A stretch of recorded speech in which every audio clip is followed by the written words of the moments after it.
My father was, he is on the left here, my father was officer of the General Staff of the Soviet Army. He was inspector of land forces, Soviet troops stationed in countries like Mongolia, Cuba, East European countries. This is the picture taken at the entrance of my Institute of Oriental Languages. It's a part of Moscow State University. As every Soviet student, I was, quote-unquote, volunteering for harvesting grain in Kazakhstan. By the end of my training in school, I was recruited by the KGB. This picture was taken on that day, and you can see again how happy it feels to be recruited by the KGB. Pay special attention to number of bottles on the table. One of my functions was to keep foreign guests permanently intoxicated the moment they land at Moscow airport. In 1967, the KGB attached me to this magazine, Look magazine. A group of 12 people arrived to USSR from United States to cover the 50th anniversary of October Socialist Revolution in my country. From the first page to the last page, it was a package of lies.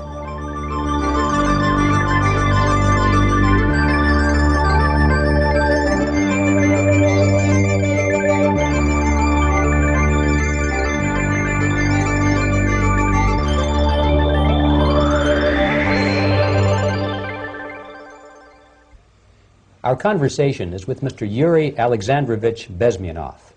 Mr. Bezmenov was born in 1939 in a suburb of Moscow. He was the son of a high-ranking Soviet Army officer. He was educated in the elite schools inside the Soviet Union and became an expert in Indian culture and Indian languages.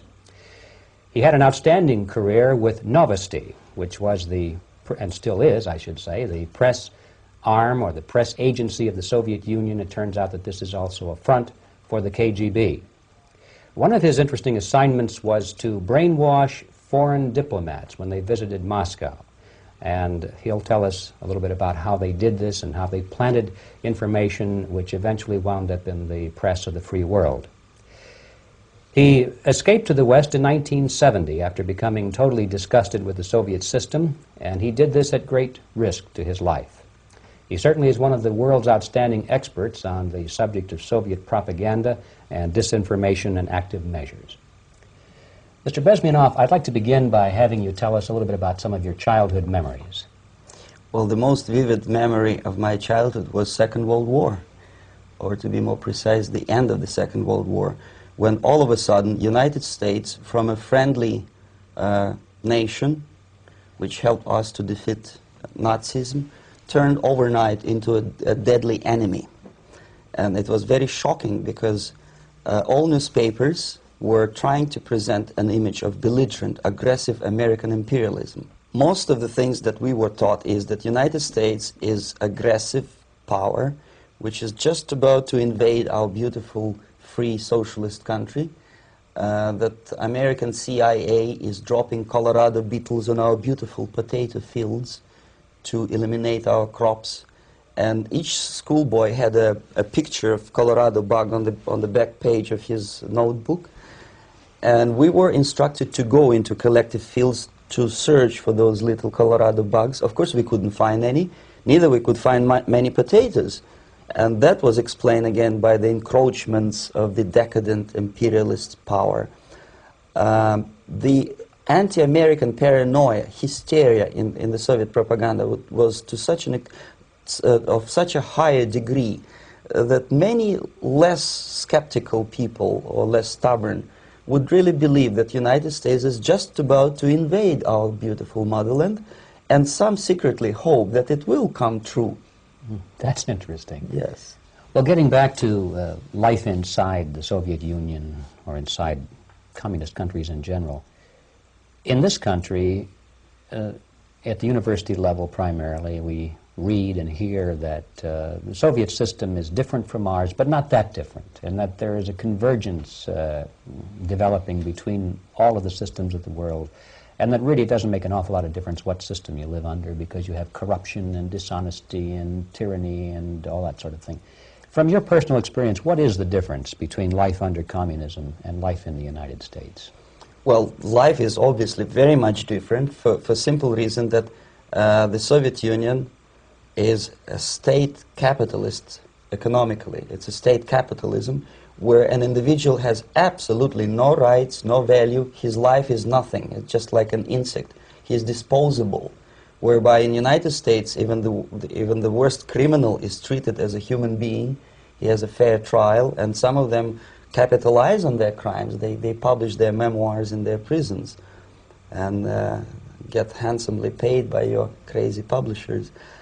The differences, of course, in the daily life are very various, depending on whom we are talking about.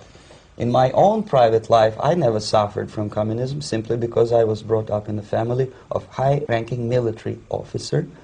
Most of the doors were open for me. Most of my expenses were paid by the government, and I never had any troubles with the authorities or with the police.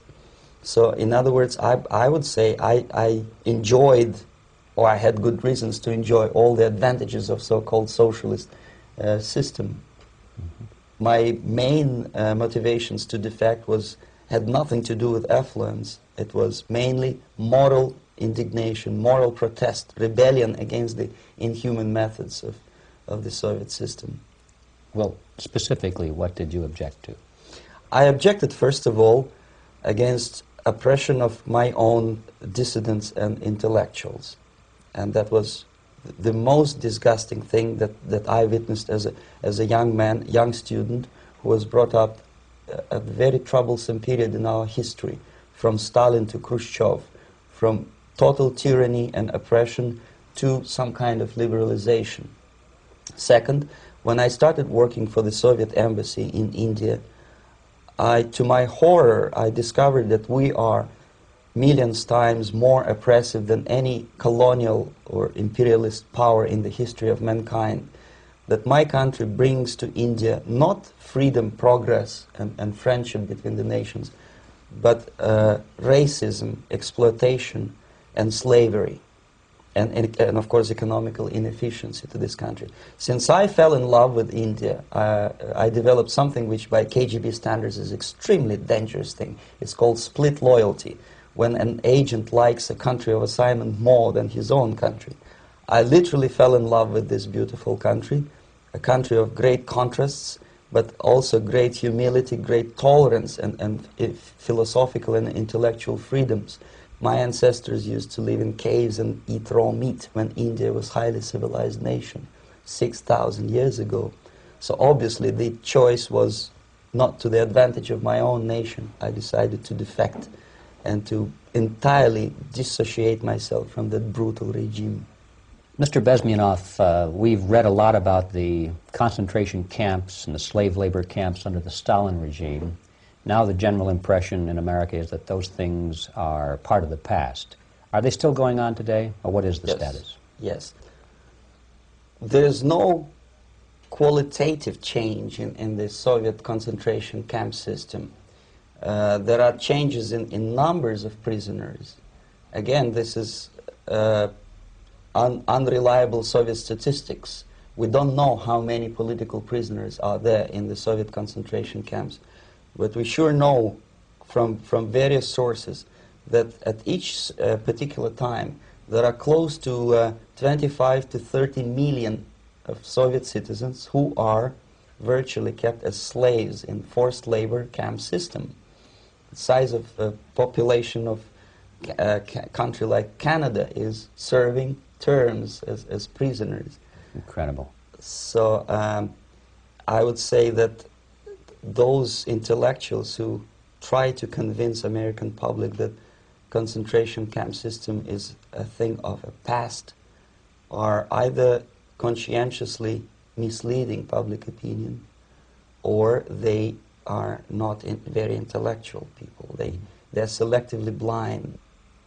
They lack intellectual honesty when they say that. Well, we've spoken about the intellectuals in this country and also the intellectuals in the Soviet Union. What about down at the broad mass level?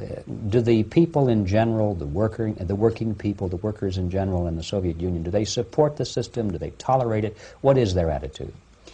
Well, average Soviet citizen, if there is such an animal, of course, does not like the system because it hurts, it kills.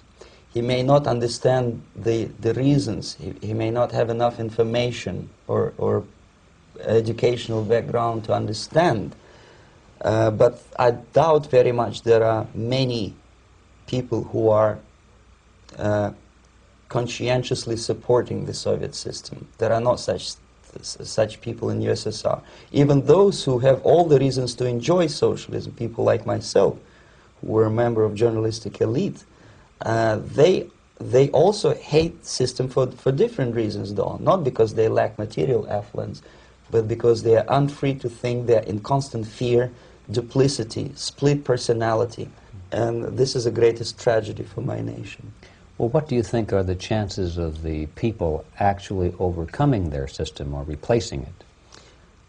There is a great possibility that system will sooner or later be destroyed from within. There is a self-destructive mechanism built into any socialist or communist or fascist system, because there is lack of feedback, because the system does not rely upon loyalty of population.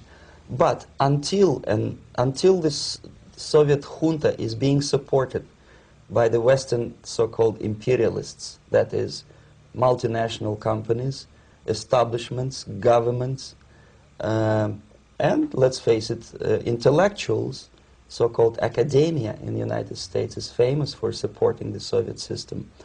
As long as the Soviet junta will keep on receiving credits, money, technology, grain deals, and political recognition from all these traitors of democracy or freedom, there is no hope, there is not much hope for changes in my country, and the system will not collapse by itself simply because it's being nourished by so-called American imperialism. This is the greatest paradox in history of mankind, when capitalist world supports and actively nourishes its own destroyer, destructor. I think you're trying to tell us something in this country. Mm-hmm.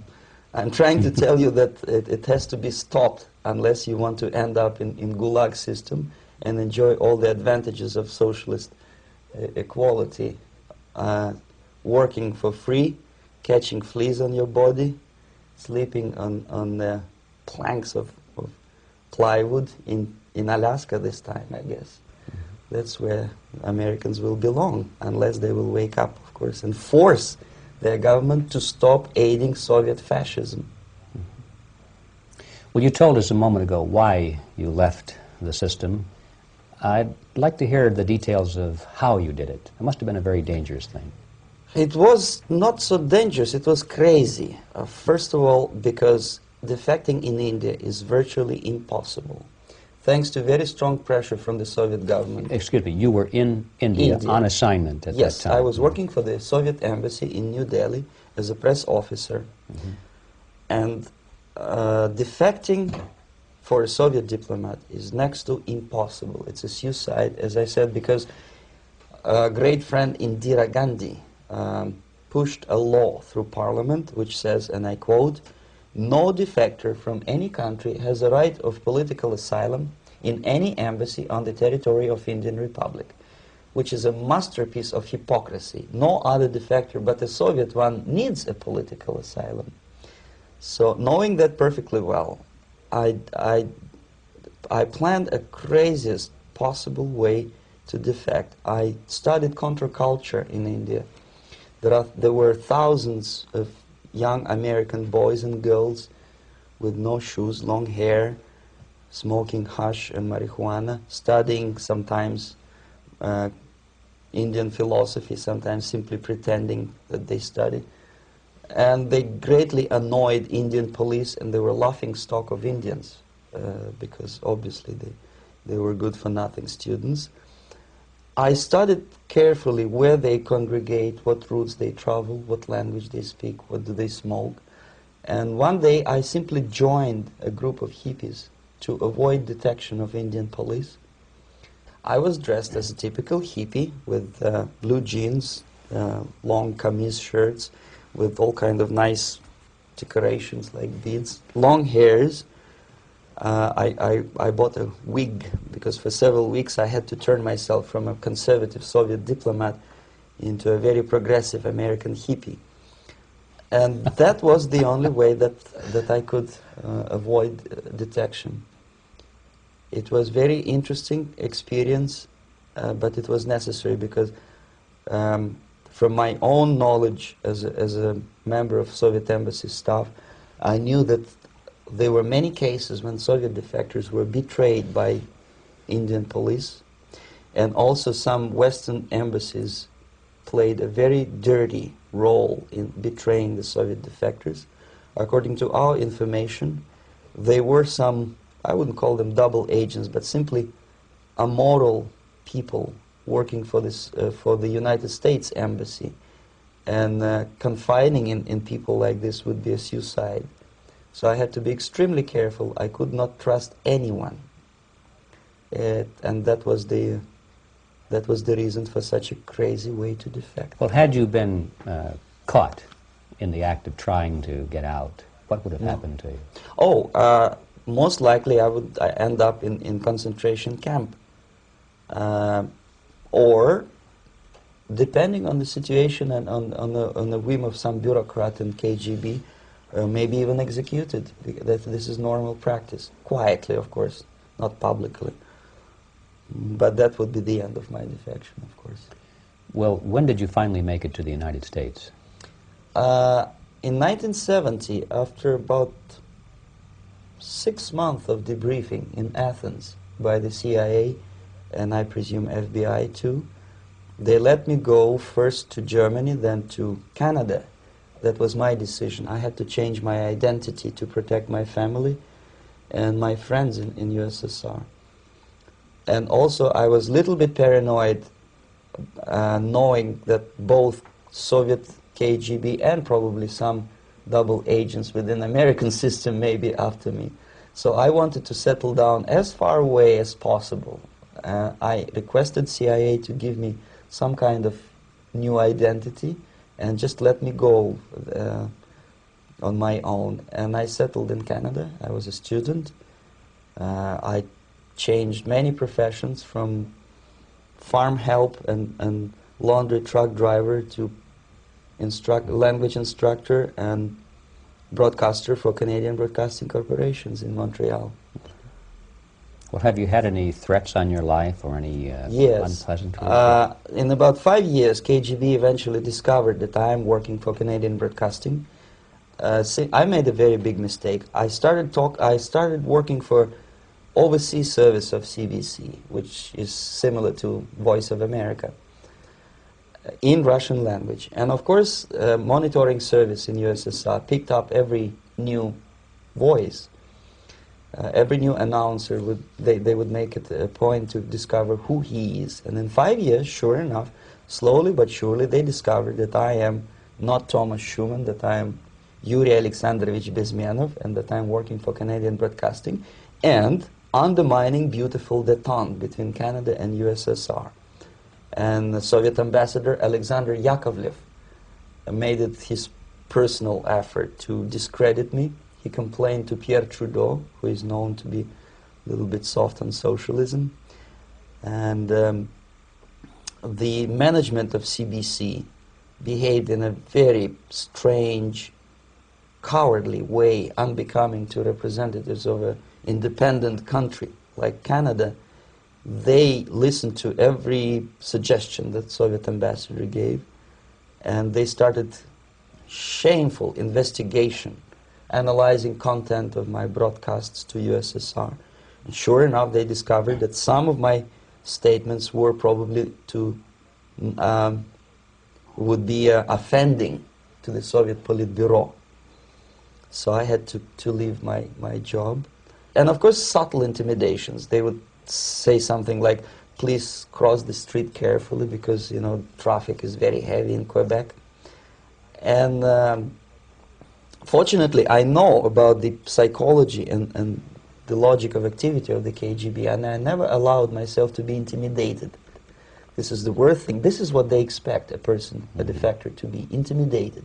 Once they spot that you are scared, they keep on developing that line And then eventually you either have to give up entirely and work for them, or they neutralize you.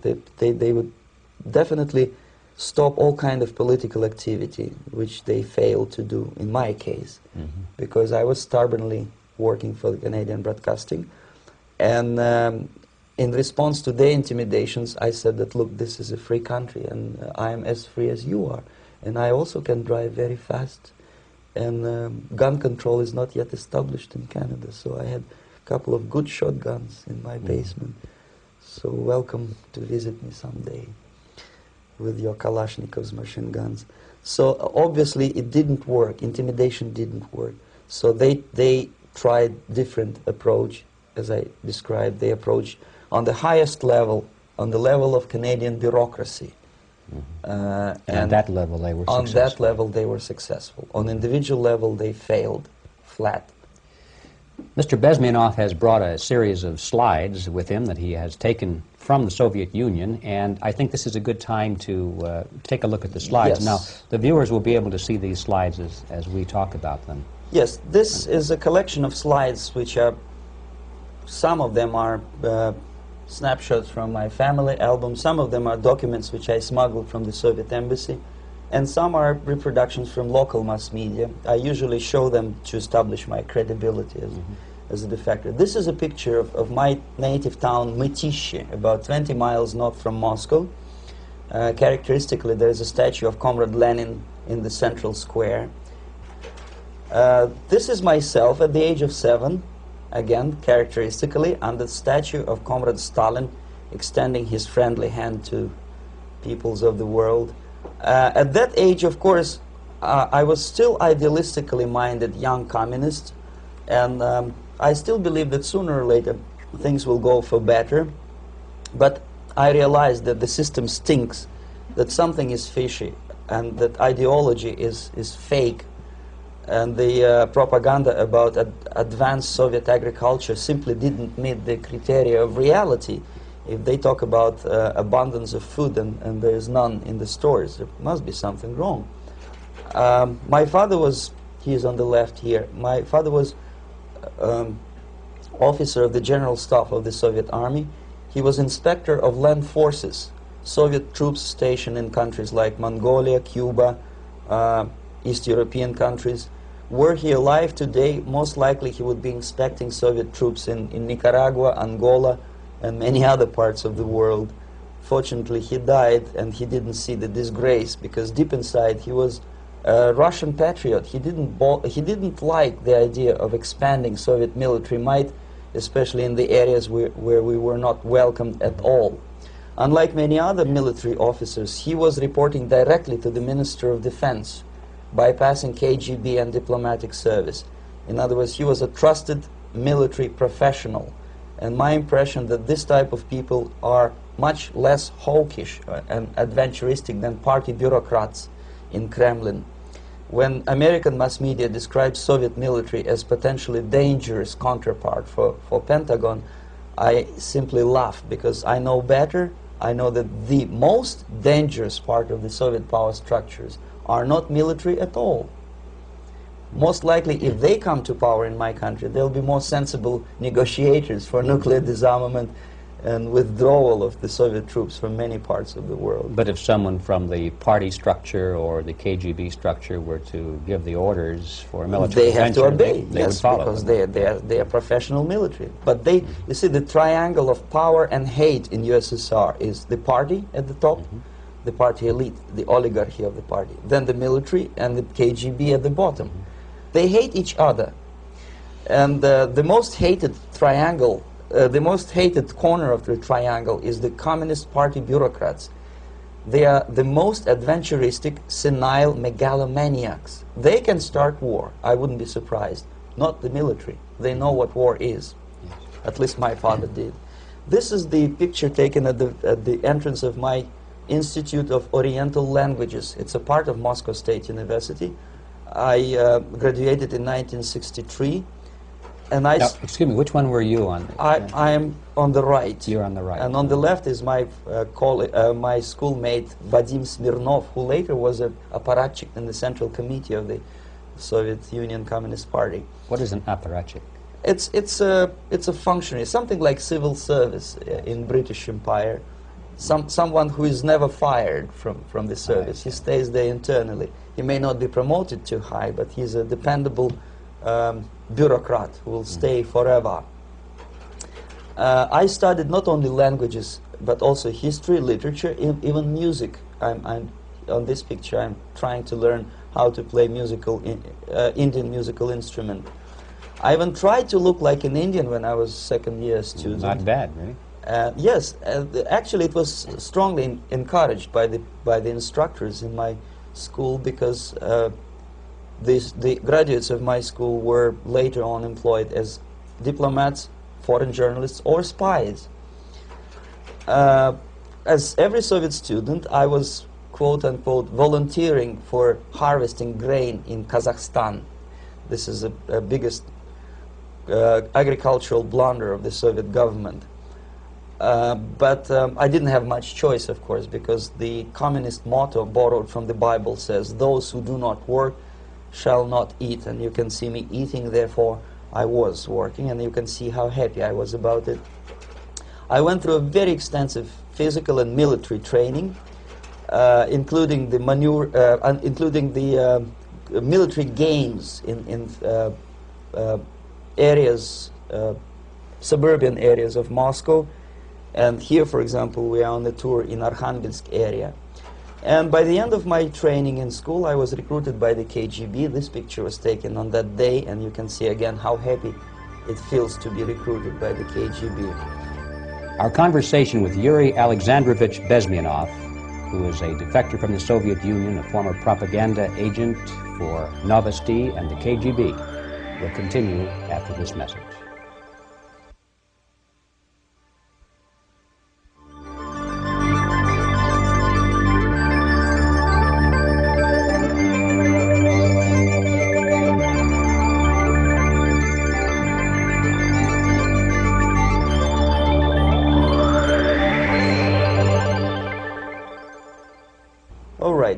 As every student in USSR, I went through very extensive physical and military training and civil defense training too. Unlike in the United States, where civil defense is virtually non-existent, zero. In USSR, every student, whatever his major subject, has to go through very extensive 4-year military and civil defense training. You can see me here with a group of students during one of the war games near Moscow. The main idea, of course, is to prepare a huge reserve army of the USSR. Each student has to graduate as a junior lieutenant. In my case, it was administrative and military intelligence service. My first assignment was to India as a translator with the Soviet Economical Aid Group, building refinery complexes in Bihar state and Gujarat state. At that time, I was still naively, idealistically believing that what I was doing contributes to the understanding and cooperation between the nations. It took me quite a number of years to realize that what we were bringing to India was a new type of colonialism, 1,000 times more oppressive and exploitative than any colonialism or imperialism in history of mankind. But at that time, I was still hoping that, well, maybe it's not that bad, could be worse, and things may go for better. And I even tried to implement the beautiful Marxist motto, proletarians of all the countries unite. I tried to unite with a nice Indian girl, and I was fascinated by Indian culture, by the family life in this country. But obviously, Communist Party had different plans for my genes, so I had to marry this beautiful Russian girl. In the span of my career, I married 3 times. Most of these marriages were marriages of convenience, on advice from the Department of Personnel. This is normal practice in USSR. When a Soviet citizen is assigned to a foreign job, he has to be married, either to keep family in USSR as hostages, or, if it's a convenience marriage like mine, so that the husband and wife are virtually informers on each other to prevent defection or contamination by decadent imperialist or capitalist ideas. In my case, I hated that girl so much that the moment I landed in Moscow, we were divorced, and I married later, second time. By the end of my first assignment in India, I was promoted to the position of public relation officer. You can see me here translating a speech by a Soviet boss. And you're on the right. I'm on the right here, yes. And it was, the occasion was commissioning of the refinery complex in Bihar, Barauni. Back in Moscow, I was immediately recruited by Novosti Press Agency, which is a propaganda and ideological subversion front for the KGB. 75% of the members of the Novosti are commissioned officers of the KGB. The other 25 are, like myself, co-opted agents who are assigned to specific operations. In this particular case, you can see me talking to students of Lumumba Friendship University in Moscow. This is a huge school under the direct control of the KGB and Central Committee, where future leaders of the so-called national liberation movements are being educated and selected carefully. And some of them have absolutely, this, for example, is a group of students from Lumumba. They don't look like students at all. They look more like military, and that's exactly what they were. They were dispatched back to their countries to be leaders of the so-called national liberation movements, or to be translated into normal human language, leaders of international terrorist groups. Another area of activity when I was working for the Novosti was to accompany groups of so-called progressive intellectuals, writers, journalists, publishers, teachers, professors of colleges. You can see me here in Kremlin. I'm second on the left, with a group of Pakistani and Indian intellectuals. Most of them pretended they don't understand that we are actually working on behalf of the Soviet government and the KGB. They pretended that they are actually being guests, VIP intellectuals, that they are treated according to their merits and their intellectual abilities. For us, they were just a bunch of political prostitutes to be taken advantage for various propaganda operations. Therefore, you can see perfectly well the senior colleague of mine on the left doesn't really have that much respect on his face, and myself with a very skeptical smile, typical KGB sarcastic smile, anticipating another victim of ideological brainwashing. This is how a typical conference in Novosti headquarters in Moscow looked like. Sitting in the middle is Boris Burkov, the then director of Novosti Press Agency, high-ranking party bureaucrat in the Department of Propaganda. I am standing next to a famous Indian poet, Sumitranandan Pant. He was famous because he was an author. He was the author of a famous poem titled Rhapsody to Lenin. That's why he was invited to USSR, and everything was paid by the Soviet government. Pay special attention to number of bottles on the table. This is one of the ways to kill the awareness or curiosity of foreign journalists. One of my functions was to keep foreign guests permanently intoxicated the moment they land at Moscow airport. I had to take them to the VIP lounge and toast to friendship and understanding between the nations of the world. Glass of vodka, then a second glass of vodka. And in no time, my guests would be feeling very happy. They would see everything in kind of pink, nice color. And that's the way I had to keep them permanently for the next 15 or 20 days. At a certain point in time, I had to withdraw alcohol from them so that some of them, who are the most recruitable, would feel a little bit shaky, guilty, trying to remember what they were talking last night. That's the time to approach them with all kind of nonsense, such as joint communique or statement for Soviet propaganda. That's the time they are the most flexible. And of course, what they didn't understand, they didn't realize or pretended not to realize, that myself, who was drinking together with them, was not drinking at all. I had ways to get rid of alcohol through various techniques, including special pills which were given to me by my colleagues. But they were taking it seriously. In other words, they would consume quite large volumes of alcohol and feel quite uneasy next morning. In 1967, the KGB attached me to this magazine, Look magazine. A group of 12 people arrived to USSR from United States to cover the 50th anniversary of October Socialist Revolution in my country. From the first page to the last page, it was a package of lies, propaganda cliché, which were presented to American readers as opinions and deductions of American journalists. Nothing could be far from truth. These were not opinions. They were not opinions at all. They were the clichés which the Soviet propaganda wants American public to think that they think. If it does make any sense at all. It sure does, because from the viewpoint of the Soviet propaganda, although there are some subtle criticisms of the Soviet system, the basic message is that Russia today is a nice, functioning, efficient system supported by majority of population. That's the biggest lie.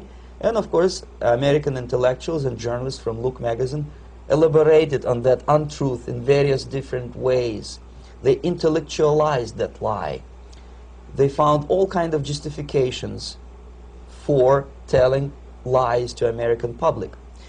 Excuse me, it was partly your job to make sure that they got these ideas, yes, and accepted them as their own ideas. Right. Actually, even before they arrived to USSR, and they paid astronomical sum of money for that visit, they were submitted, this Novosti Press Agency developed so-called backgrounders, 20-25 pages of information and opinions which were presented to the journalists even before they bought their tickets to Moscow.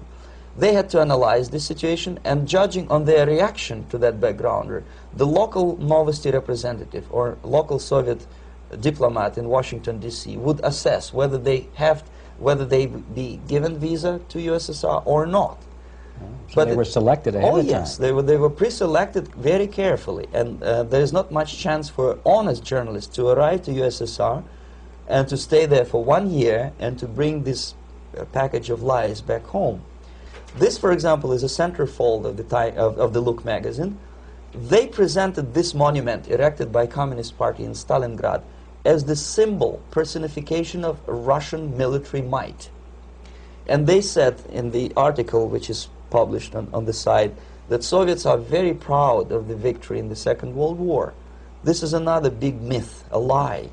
No sensible people would be proud to lose 20 millions of their countrymen in a war which was started by Genoese Hitler and Comrade Stalin and paid by American multinationals.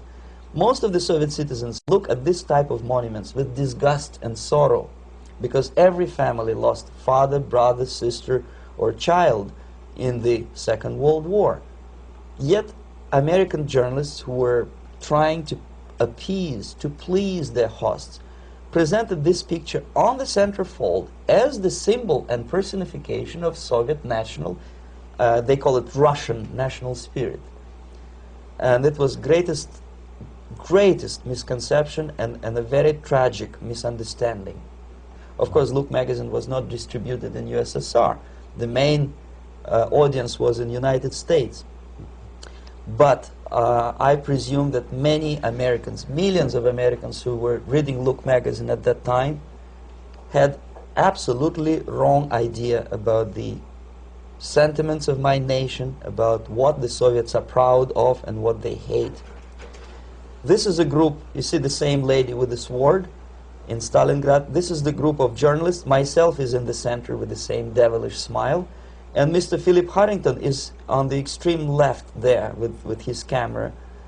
This is the gentleman which was so deaf or so uninterested in what I had to say to him.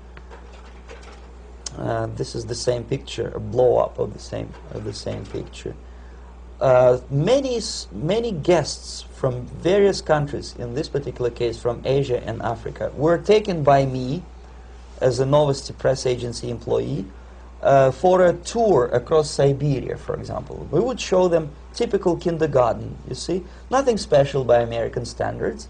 Just nice children sitting, eating their breakfast or lunch. What they could not understand, or they pretended not to understand, that this is an exemplary kindergarten. This is not the kindergarten for average person or average family in USSR.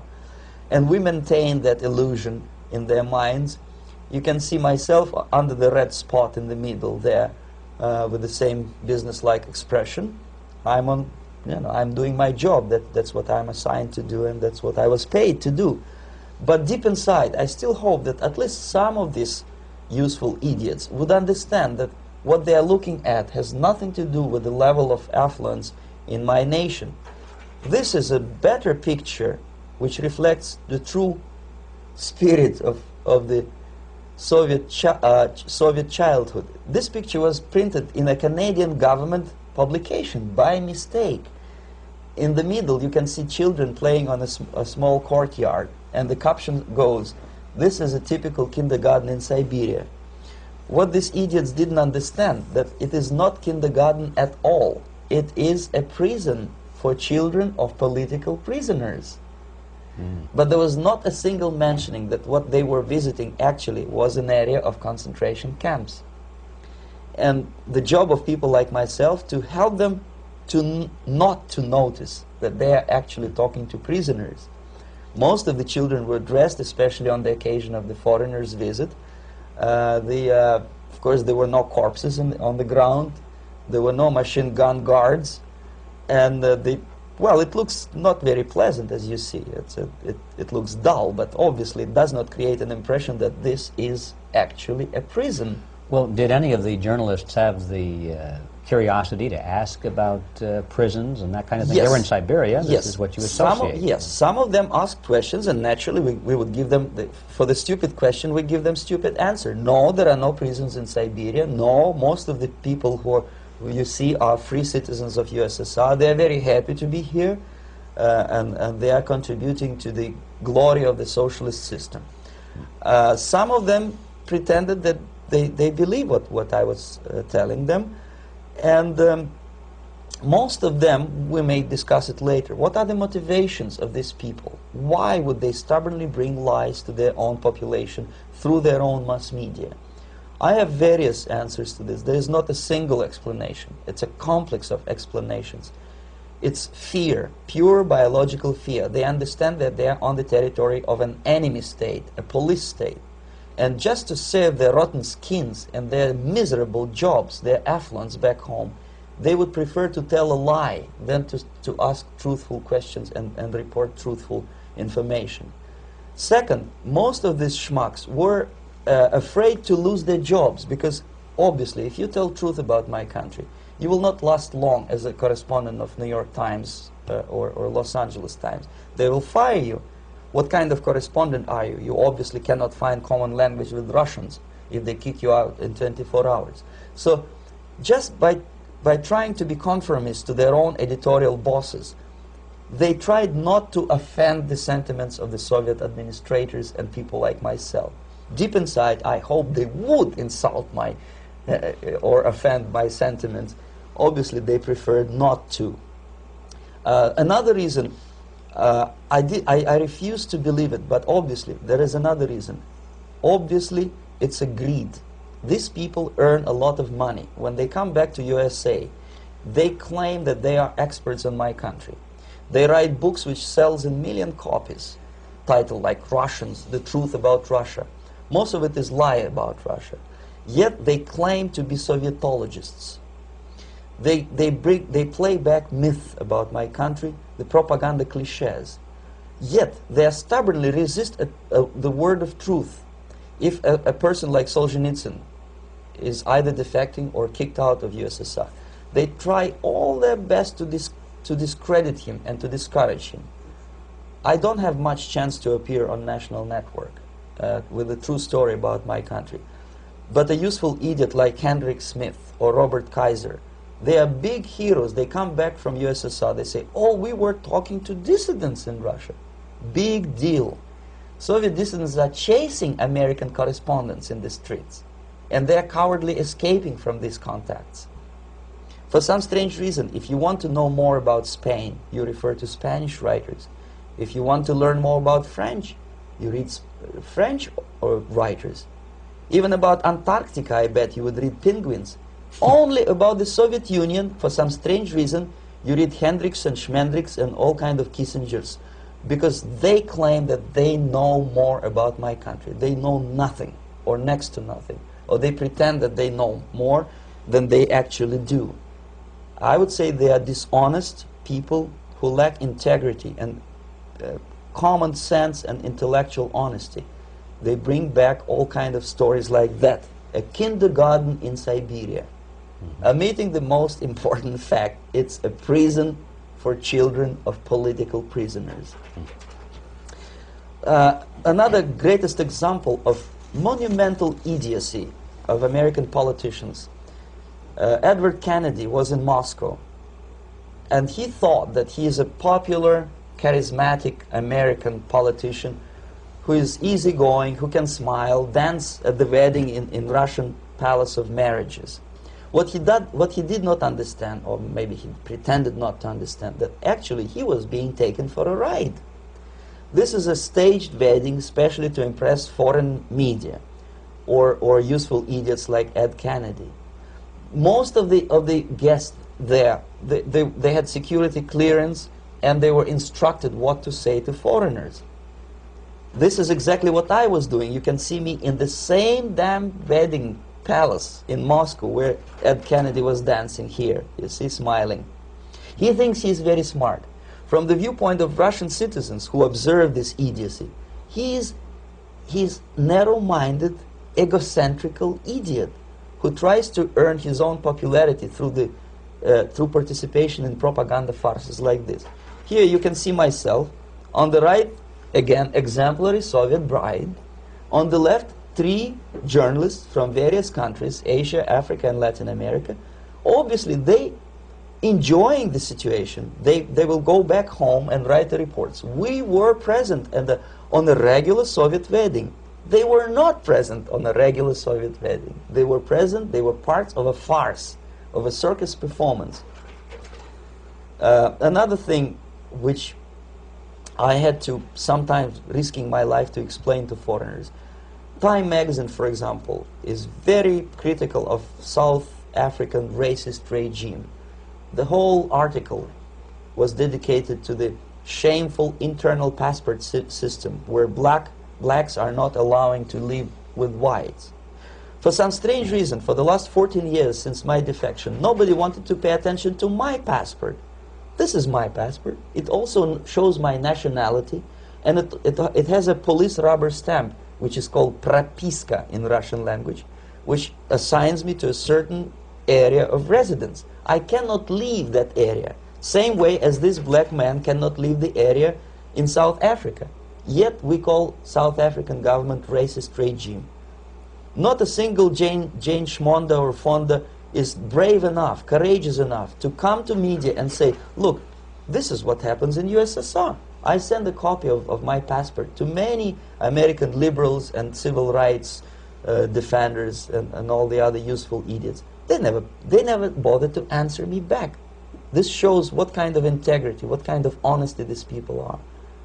They're a bunch of hypocrites because they don't want to recognize a good example of racism in my country.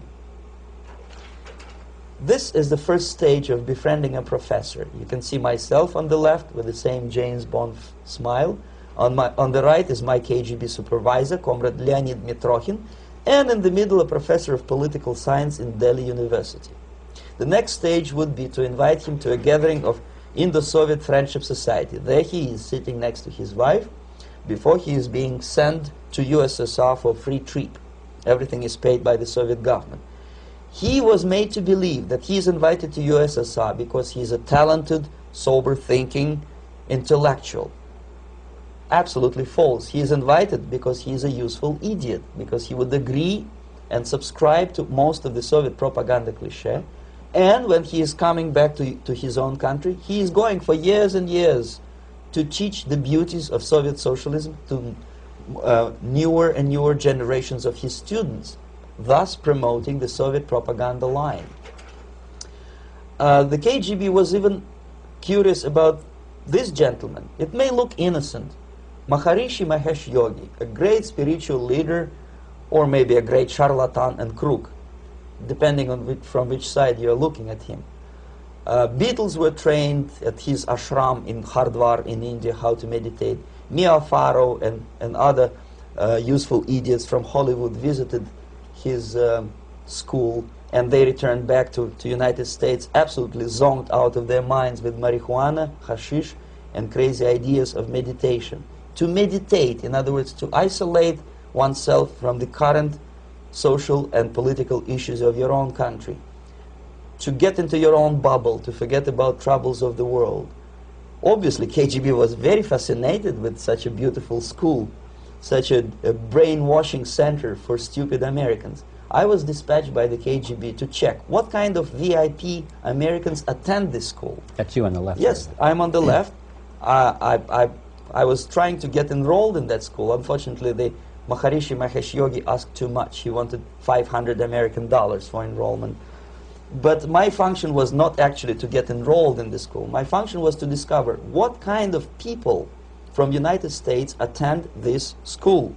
And we discovered that, yes, there are some influential members of family, public opinion makers of United States, who come back with the crazy stories about Indian philosophy. Indians themselves look upon them as idiots, useful idiots.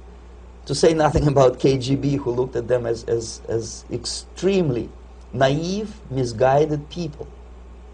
Obviously, a VIP, say a wife of a congressman, or a prominent Hollywood personality, after being trained in that school, is much more instrumental in the hands of manipulators of public opinion and KGB than a normal person who understands, who looks through this type of fake religious training. Why would they be more susceptible to manipulation? I just mentioned that because, you see, a person who is too much involved in introspective meditation. You see, if you carefully look what Maharishi Mahesh Yogi is teaching to Americans, is that most of the problems, most of the burning issues of today can be solved simply by meditating. Don't rock the boat. Don't get involved. Just sit down, look at your navel, and meditate. And the things, due to some strange logic, due to cosmic vibration, will settle down by themselves. This is exactly what the KGB and Marxist-Leninist propaganda wants from Americans, to distract their opinion, attention, and mental energy from real issues of United States into a non-issues, into a non-world, non-existent harmony. Obviously, it's more beneficial for the Soviet aggressors to have a bunch of duped Americans than Americans who are self-conscious, healthy, physically fit, and alert to the reality. Maharishi Mahesh Yogi obviously is not on the payroll of the KGB. But whether he knows it or not, he contributes greatly to demoralization of American society. And he's not the only one. There are hundreds of those gurus who come to your country to capitalize on naivete and stupidity of Americans. It's a fashion. It's a fashion to meditate. It's a fashion not to be involved. So obviously, you can see that if KGB were that curious, if they paid my trip to Hardwar, if they assigned me to that strange job, obviously they were very much fascinated. They were convinced that that type of brainwashing is very efficient and instrumental in demoralization of the United States. Our conversation with Yuri Alexandrovitch Bezmenov, who is a defector from the Soviet Union, a former propaganda agent for Novasti and the KGB, will continue after this message.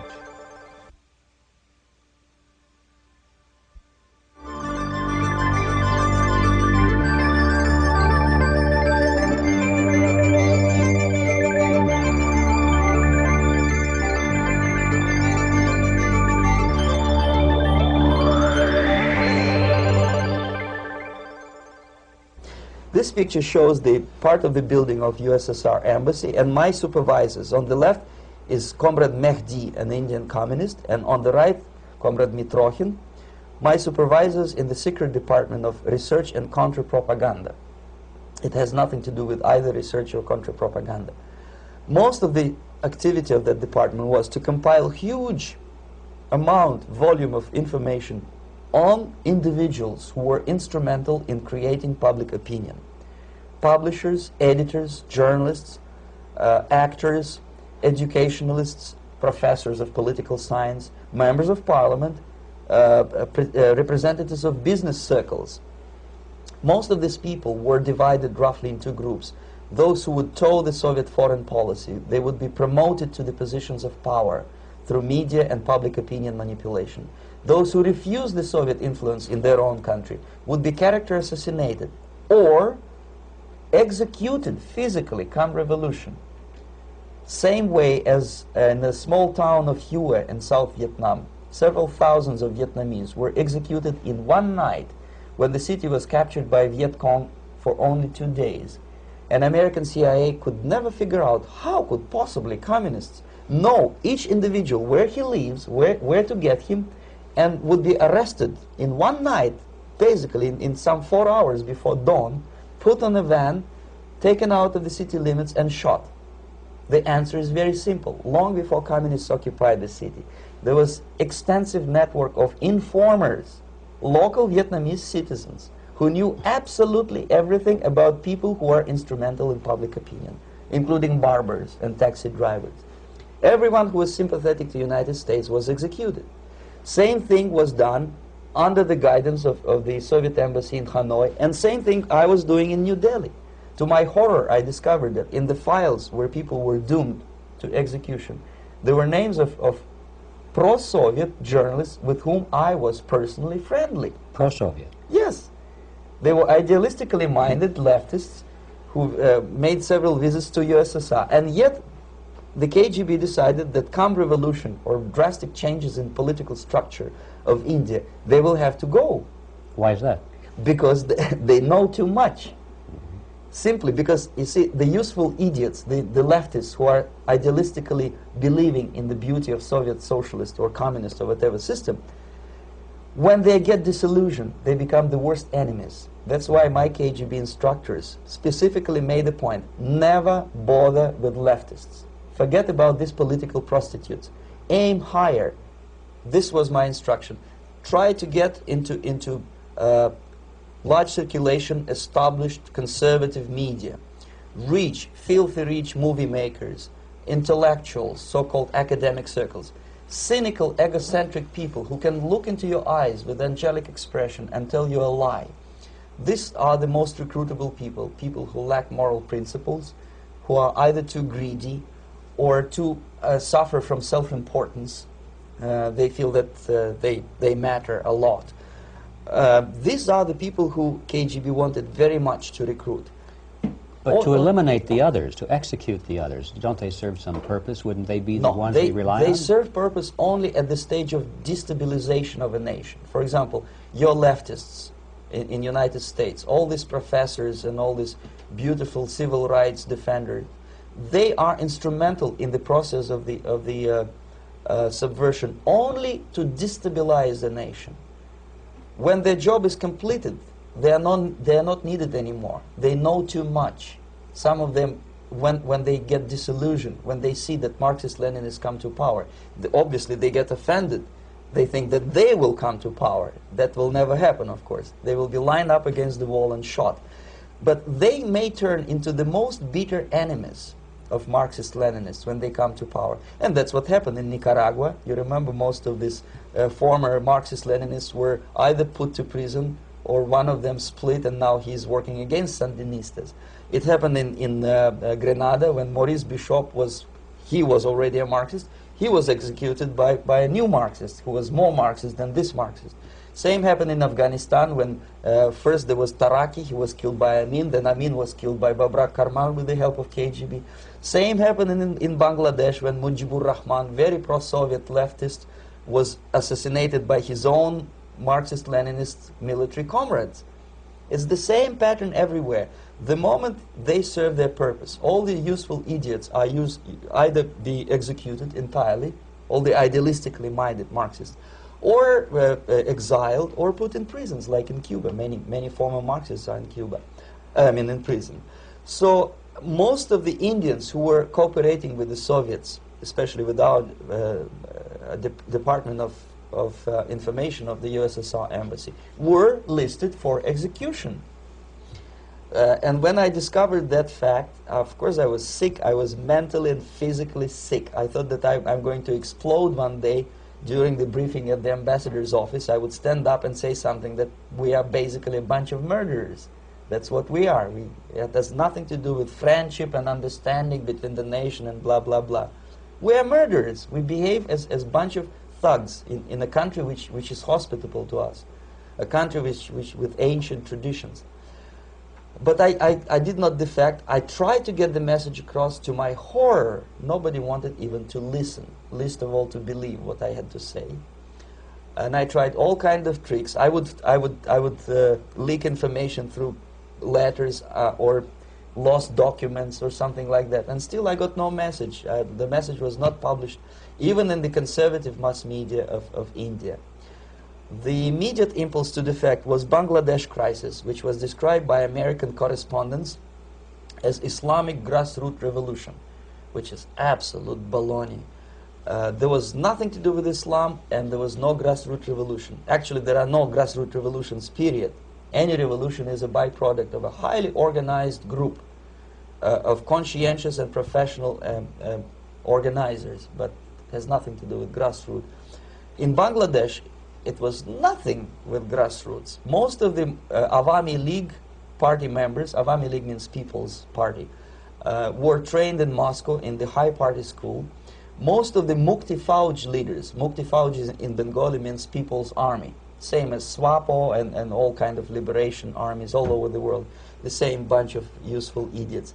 They were trained at Lumumba University and various centers of the KGB in Simferopol, in Crimea, and in Tashkent. So when I saw that Indian territory is being used as a jumping board to destroy East Pakistan, I saw myself thousands of so-called students traveling through India to East Pakistan, through the territory of India, and Indian government pretended not to see what's going on. They knew perfectly well, the Indian police knew it, the intelligence department of the Indian government knew it, the KGB of course knew it, and the CIA knew it. That was most infuriating, because when I defected and I explained to the CIA debriefers they should watch out because East Pakistan is going to erupt any moment, they said I was reading too many James Bond novels. Anyway, so East Pakistan was doomed. One of my colleagues in the Soviet consulate in Calcutta, when he was dead drunk, he ventured into the basement to relieve himself, and he found big boxes which said printed matter to Dhaka University. Dhaka is the capital of East Pakistan. And since he was drunk and curious, he opened one of the boxes and he discovered not printed matter. He discovered Kalashnikov guns and ammunition in there. Anyway, it's a long story. When I saw the preparations for the invasion into East Pakistan, obviously I wanted to defect immediately. The only thing I couldn't at that time make up my mind when and where and how. One of the reasons, of course, you see, I was in love with India. I mentioned it before. I spoke the languages. I socialized with people. And I understood that I had to act fast unless I want this beautiful country to be permanently and irreparably damaged by our presence. One of the reasons not to defect was, as you can see, I was living in relative affluence. Who the hell in the normal mind would defect and do what? To be abused by your media, to be called McCarthyist and fascist and paranoid, or to drive a taxi in New York City? What for? What the hell for should I defect? To be abused by Americans, to be insulted in exchange for my effort to bring the truthful information about impending danger of subversion. As you can see, I was living in quite a comfortable conditions next to swimming pool, where Indians were not allowed, by the way. I was highly paid expert in propaganda. I had my family. I was respected by my nation. My career was cloudless. The third reason, how to defect with the family. To defect with the baby and the wife would be virtual suicide, because according to law, that hypocritical law which I quoted before, the Indian police will have to hand me over back to the KGB, and that will be the end of my defection and probably my life. Again, I cannot smuggle my wife because she was not quite sure what I was doing. She was not that idealistically involved, and she was definitely not in the total picture of what I was doing for the KGB. She would be shocked if I put her in my van and drive her to the American embassy or elsewhere. That would be a greatest danger. So again, I had to defect in such a way that my defection would look as simple disappearance. And there were many cases like that when the Soviet agents simply disappeared, either killed in action or, thanks to their curiosity and their close contacts with radicals, some of them were killed by the Marxists, by the way. It happened in many African countries when the Soviet KGB were killed by Africans themselves. Not because they hated Marxism, Leninism, but because they were simply trigger-happy bunch of unruly characters. If you give them a machine gun, they will shoot. And some of the Soviets obviously were not careful enough to protect themselves, and they got into embarrassing situations when they were shot at the crossfire between factions of so-called liberation movements. Anyway, so I decided, as I said, to study the counterculture. I decided this probably would be the best way to disappear. I socialized with characters like this. On the left, you see, he's a barefoot American hippie. It took me quite a long time to study exactly what they were doing and how to mix with them. But eventually I did it. Most of Indian newspapers carried my picture and promise of 2,000 rupees for information about my whereabouts. But they were looking for the wrong person, because they obviously tried to stop a young Soviet diplomat in white shirt and tie, and this is how I looked at the time of defection. Nobody could possibly think that a Soviet diplomat would be as crazy as to join a bunch of hippies. That's you. Yes, travel India and smoke hash. So I made it literally almost like a Hollywood-style detective story. From under the nose of the KGB in Bombay airport, I landed the plane and I flew to Greece, where I was debriefed by the CIA. That's basically that's all for my slides. We can turn off the projector, and that's very interesting. Well, you spoke several times before about ideological subversion. That is a phrase that I'm afraid some Americans don't fully understand. When the Soviets used the phrase ideological subversion, what do they mean by it? Ideological subversion is the process which is legitimate, overt, and open. You can see it with your own eyes. All you have to do, all American mass media has to do, is to unplug their bananas from their ears, open up their eyes, and they can see it. There is no mystery. There is nothing to do with espionage. I know that espionage intelligence gathering looks more romantic. It sells more deodorants through the advertising, probably. That's why your Hollywood producers are so crazy about James Bond type of thrillers. But in reality, the main emphasis of the KGB is not in the area of intelligence at all.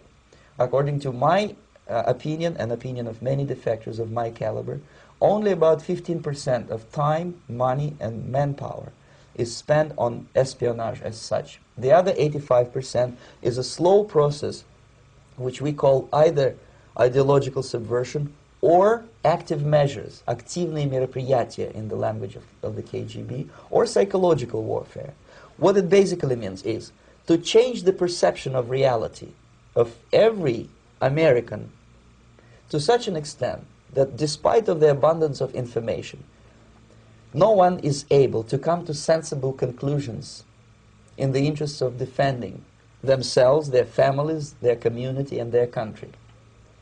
It's a great brainwashing process which goes very slow, and it's divided in 4 basic stages. The first one being demoralization. It takes from 15 to 20 years to demoralize a nation. Why that many years?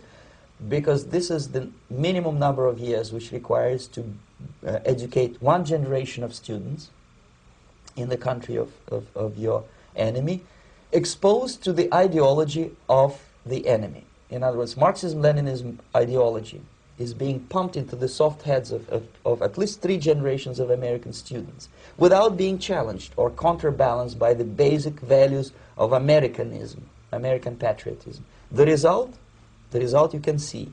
Most of the people who graduated in the 60s, dropouts or half-baked intellectuals, are now occupying the positions of power in the government, civil service, business, mass media, educational system. You are stuck with them. You cannot get rid of them. They are contaminated. They are programmed to think and react to certain stimuli in a certain pattern. You cannot change their mind, even if you expose them to authentic information, even if you prove that white is white and black is black. You still cannot change the basic perception and the logic of behavior. In other words, these people, the process of demoralization is complete and irreversible. To get rid society of these people, you need another 20 or 15 years to educate a new generation of patriotically minded and common sense people who would be acting in favor and in the interests of the United States society. And yet these people who've been programmed and, as you say, in place and Yes. who are favorable to an opening with the Soviet concept, these are the very people who would be marked for extermination in this country? Most of them, yes. Simply because the psychological shock when they will see in future what the beautiful society of equality and social justice means in practice, obviously they will revolt. They will be very unhappy, frustrated people. And the Marxist-Leninist regime does not tolerate these people. Obviously they will join the links of dissenters, dissidents. Unlike in present United States, there will be no place for dissent in future Marxist-Leninist America. Here you can get popular like Daniel Ellsberg and filthy rich like Jane Fonda for being dissident, for criticizing your Pentagon. In future, these people will be simply squashed like cockroaches. Nobody is going to pay them nothing for their beautiful, noble ideas of equality. This they don't understand, and it will be a greatest shock for them, of course. The demoralization process in the United States is basically completed already. For the last 25 years. Actually, it's overfulfilled, because demoralization now reaches such areas where previously not even Comrade Andropov and all his experts would even dream of such a tremendous success. Most of it is done by Americans to Americans, thanks to lack of moral standards. As I mentioned before, exposure to true information does not matter anymore. A person who was demoralized is unable to assess true information. The facts tell nothing to him. Even if I shower him with information, with authentic proof, with documents, with pictures, even if I take him by force to the Soviet Union and show him concentration camp, he will refuse to believe it until he is going to receive a kick in his fat bottom. When a military boot crashes his balls, then he will understand, but not before that. That's the tragic of the situation of demoralization. So basically America is stuck with demoralization, and unless, even if you start right now, here, this minute, you start educating new generation of Americans, it will still take you 15 to 20 years to turn the tide of ideological perception of reality back to normalcy and patriotism. The next stage is destabilization. This time, subverter does not care about your ideas and the patterns of your consumption. Whether you eat junk food and get fat and flabby, doesn't matter anymore. This time, and it takes only from 2 to 5 years to destabilize a nation, what matters is essentials: economy, foreign relations, defense systems.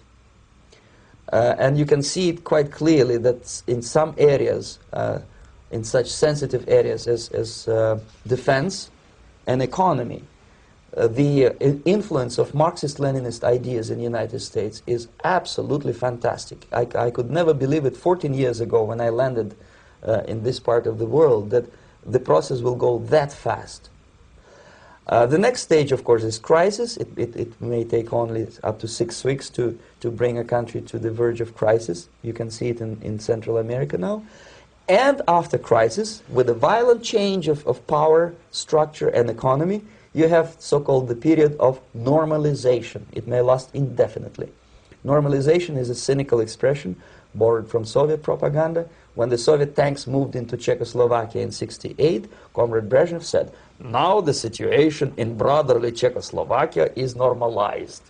This is what will happen in the United States if you allow all these schmucks to bring the country to crisis, to promise people all kind of goodies and the paradise on earth, to destabilize your economy, to eliminate the principle of free market competition, and to put a big brother government in Washington, D.C., with benevolent dictators like Walter Mondale, who will promise lots of things, never mind whether the promises are fulfillable or not.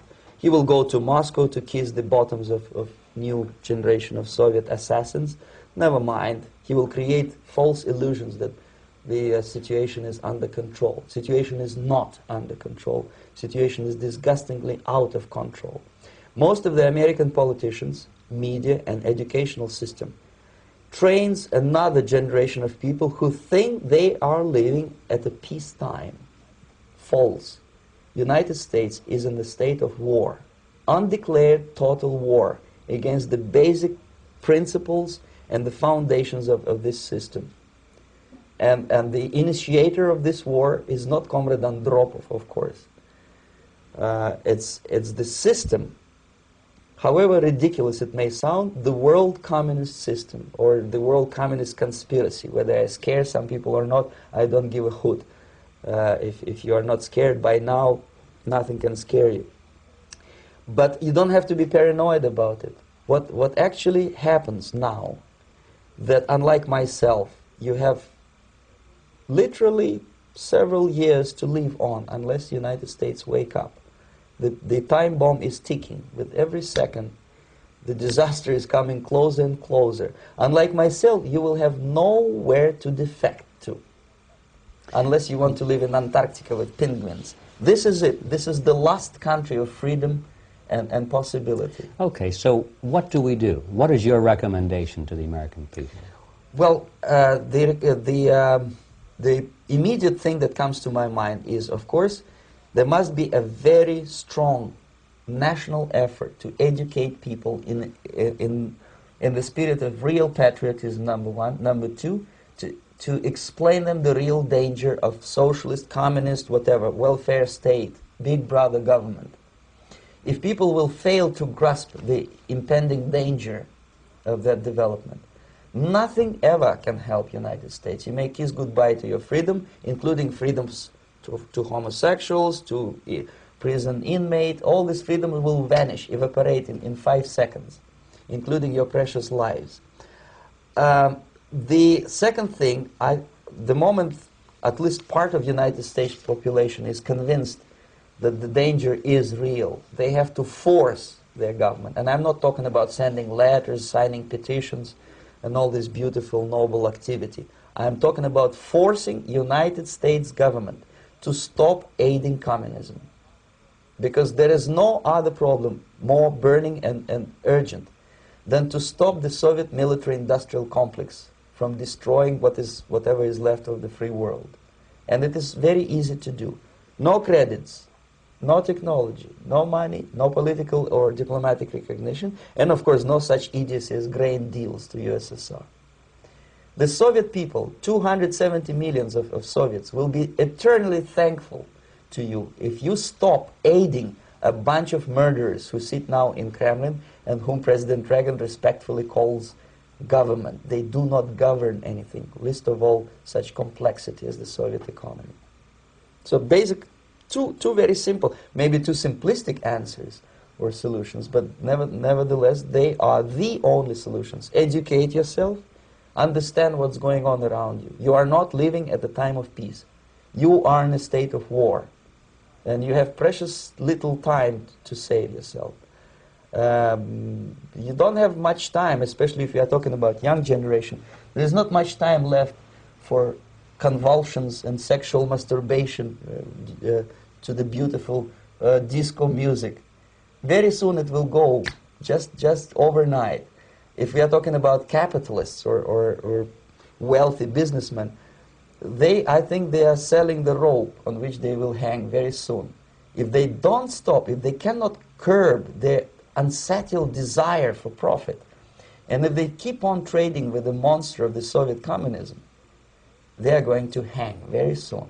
And they will pray to be killed, but unfortunately they will be sent to Alaska probably to manage industry of slaves.